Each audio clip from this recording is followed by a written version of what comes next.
I never thought the quiet life I built out in Red Mesa Valley, Arizona would turn into something like this. Not in a million years, not even in the back of my mind. But it started with 3 sentences that still replay in my head like they belonged to someone else. My neighbor poured a foundation on my land. I told him to stop, and he laughed like boundaries were something only poor people had to deal with. My name is Claire Whitmore. I'm 39, a high school English teacher. Nothing dramatic about me, nothing loud. I live alone in a small desert home I bought in 2017, 1.2 acres of cracked soil, mesquite trees, and a silence so deep you can hear the wind shift direction. And for years that silence was the best thing I had. Then Nolan Pierce moved in next door. Everyone already knew who he was before I ever saw him. Tech exit money, real estate expansion, the kind of guy who doesn't ask what the property line is, he decides where it should be. He bought the estate next to mine for just under $4 million, tore down the old structure in less than a month, and started building what the county filings called a luxury detached automotive and leisure complex, which is a fancy way of saying he wanted a private empire disguised as a garage. At first I didn't pay attention. I've lived long enough to know rich neighbors come and go. But then one morning I saw the survey stakes, bright orange flags pushed into the desert dirt like warning signs no one bothered to read. And something about their alignment didn't sit right with me. Not visually, not emotionally, just wrong in a way you feel before you can explain. I pulled my deed file that night, the official survey I had done when I bought the land, everything stamped, recorded, legal, and I walked it myself the next morning under a brutal Arizona sun. Counting steps like that could change reality, but it didn't. His new foundation line wasn't just close, it was wrong. It crossed into my land by 22 feet, a strip of earth I had paid for, maintained, and never once thought I'd have to defend with anything more than a fence and common sense. I remember standing there for a long time, just staring at the dirt, hearing machines in the distance, thinking maybe I misunderstood something. Maybe there was an easement, maybe some hidden county allowance, but there wasn't. There was just concrete about to become permanent on top of something that legally wasn't his. I sent a certified letter that same week, calm, factual, no emotion, just boundaries written in ink, telling him the construction was encroaching and needed to stop immediately. And for a moment I thought that would be enough, because in my world it should have been enough. 2 days later his attorney responded, and I still remember the feeling in my chest when I read it. Not anger first, just disbelief, because they offered me $8,000 to resolve what they called a minor boundary misunderstanding. Like 22 feet of land was something you misplaced behind a couch. That was the moment everything shifted, not into rage, but into clarity, because I realized Nolan Pierce didn't think he was taking anything. He thought I simply didn't matter enough for it to count. I could have gone straight to court. I could have filed for an injunction and shut the whole thing down immediately, but I didn't, and I still can't fully explain why except that something in me went quiet and sharp at the same time, like a decision had already been made somewhere deeper than thought. I let them continue building. I watched trucks arrive, concrete pour, steel rebar disappear into forms that crossed my property line like it was just an invisible inconvenience. And every day I documented it. Photos, drone footage, timestamps, angles, measurements, turning a violation into a record that got heavier the longer I collected it. My friend Daniel, another teacher, came by one afternoon and saw me standing at the edge of my yard filming construction like I was studying an accident in slow motion, and he asked me if I was seriously just letting it happen. And I remember telling him, I'm not letting it happen, I'm letting it finish, and even as I said it I knew it sounded strange. Weeks passed, and the foundation cured into something real, something permanent, something expensive, the kind of concrete that doesn't move easily or cheaply. And then framing began, the skeleton of Nolan's expansion rising into the desert air like a statement nobody asked to hear. And I would sometimes see him on his balcony overlooking the site, coffee in hand, watching it all like it was inevitable, like nothing in the world could interrupt the trajectory he was on. One afternoon, I walked the line again with a licensed surveyor I hired privately, just to remove any doubt, and he confirmed it without hesitation. 22 feet, clear encroachment, no ambiguity, no interpretation, just fact. And I remember feeling something settle in me at that moment. Not satisfaction, not anger, just certainty. I sent a second notice, this time with survey maps, drone evidence, county references, everything formal, everything airtight. and I gave him a deadline to stop construction. His lawyer replied within hours, same tone as before but sharper, suggesting I was interfering with an active build and implying legal consequences if I continued to escalate. And I sat at my kitchen table reading that message while the desert heat pressed against my windows and thought, they still don't see it. They think this is a negotiation. That night I started doing something different, not reacting anymore, planning instead, because I realized the most expensive mistake Nolan Pierce had made wasn't building on my land. It was building something valuable enough for me to care about taking it apart properly. And from that point on, I stopped thinking like a neighbor. I started thinking like someone documenting the beginning of an ending. Everything after that felt like a slow tightening rope around a situation nobody in that neighborhood fully understood yet, because on the surface life kept going normal, trucks coming in at sunrise, workers shouting measurements, Nolan Pierce standing on his balcony like a man watching his future get poured into concrete. But underneath all of it, I was building something completely different, a case that didn't need permission to exist.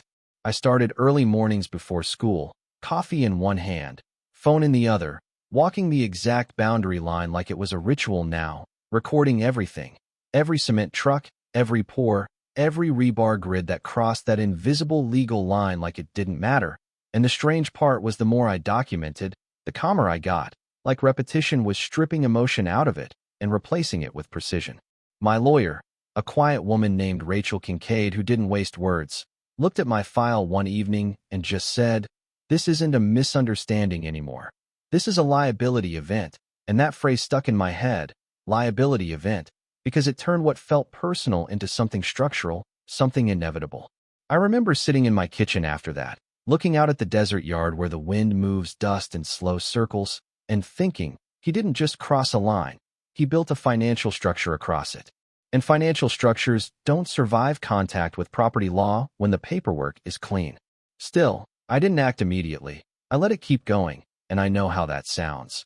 But there was a reason, because every week that passed, more of his money became physically tied to my land, foundations curing deeper, steel locked in place, framing going up, electricians marking lines, all of it becoming harder and more expensive to undo. It wasn't revenge in my mind. It was math, slow and uncomfortable math. Then came the moment I knew I was done waiting. I hired a second survey team, independent, no connection to anyone in town, and I stood there while they rechecked everything under the harsh Arizona sun, watching their equipment beep and trace the line that never moved no matter how many times people wished it would. And when the lead surveyor finally looked up and confirmed it again, 22 feet of permanent encroachment, I felt something settle so deep it almost felt like silence inside my chest. That same day, I filed with the county, formal complaint, supporting evidence, affidavit from the surveyor, drone footage, timestamp logs, everything organized like a courtroom was already waiting for it.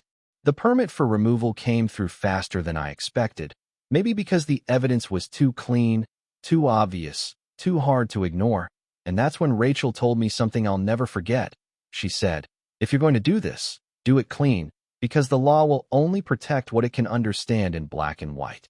So I made the call to a licensed demolition contractor outside the county, someone who had no interest in neighborhood politics, just execution.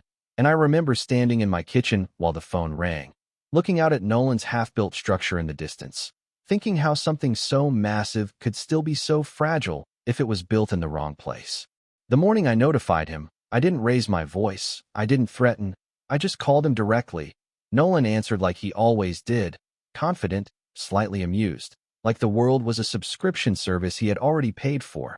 And I told him calmly, "You have 4 hours to stop all work on the encroaching structure. After that it will be handled legally." And I could hear him smile through the phone before he even spoke. He said, "Claire, you're really going to try to fight this? You think some survey is going to stop a project of this scale?" And I remember pausing, not because I didn't have an answer, but because I realized he genuinely didn't understand what had already happened. So I said the only thing that mattered, the county already has it, and so does my contractor. And then I hung up.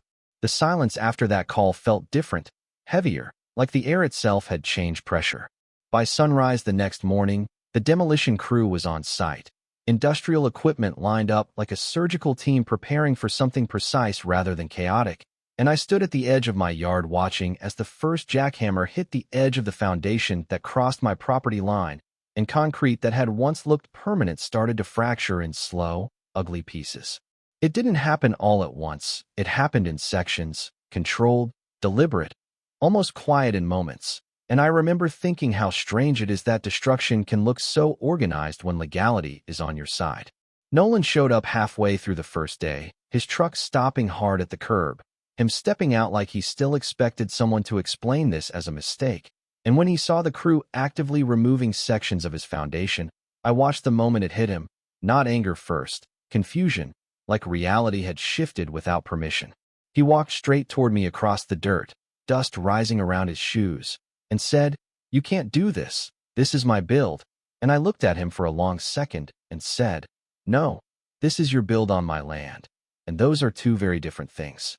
He tried to argue, to call his lawyer, to escalate.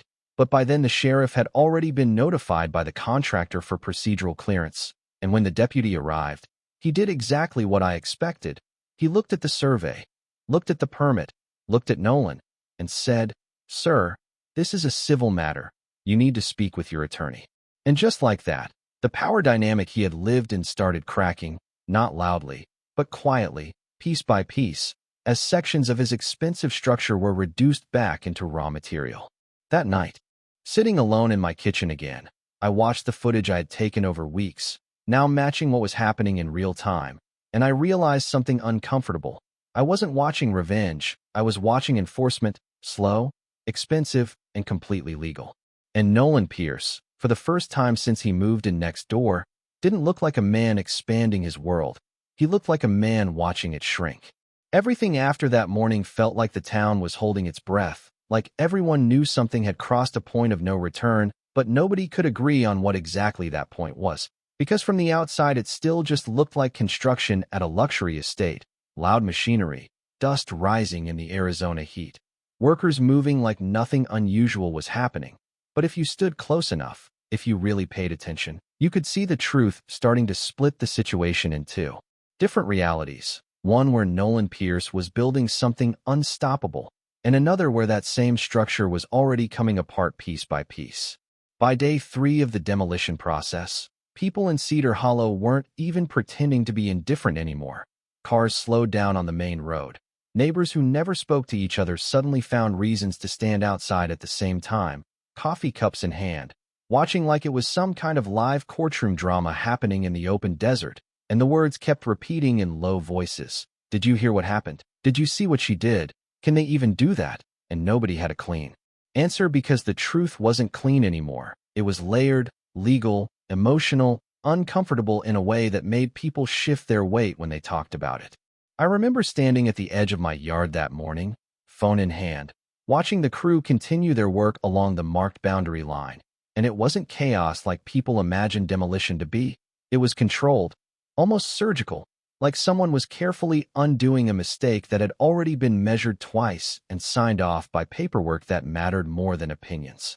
The concrete didn't resist, it just gave way in sections, heavy slabs breaking into pieces that used to represent plans, meetings, architectural drawings, ego, and money, all of it reduced to material again. And I kept thinking how strange it was that something so expensive could become so meaningless so quickly once the legal line was proven real.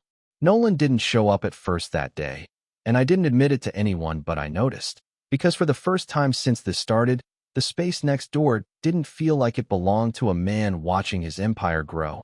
It felt empty, like the story had paused without telling anyone. When he finally arrived, it wasn't dramatic at first. Just a black SUV pulling up too fast on the gravel road, doors opening, him stepping out like he still expected the world to respond differently if he moved with enough confidence. But the moment he saw the exposed foundation edge, the cut line where his structure simply stopped being allowed to exist, something in his posture changed in a way I still remember clearly, like his body hadn't caught up to what his mind was refusing to accept. He walked closer slowly this time.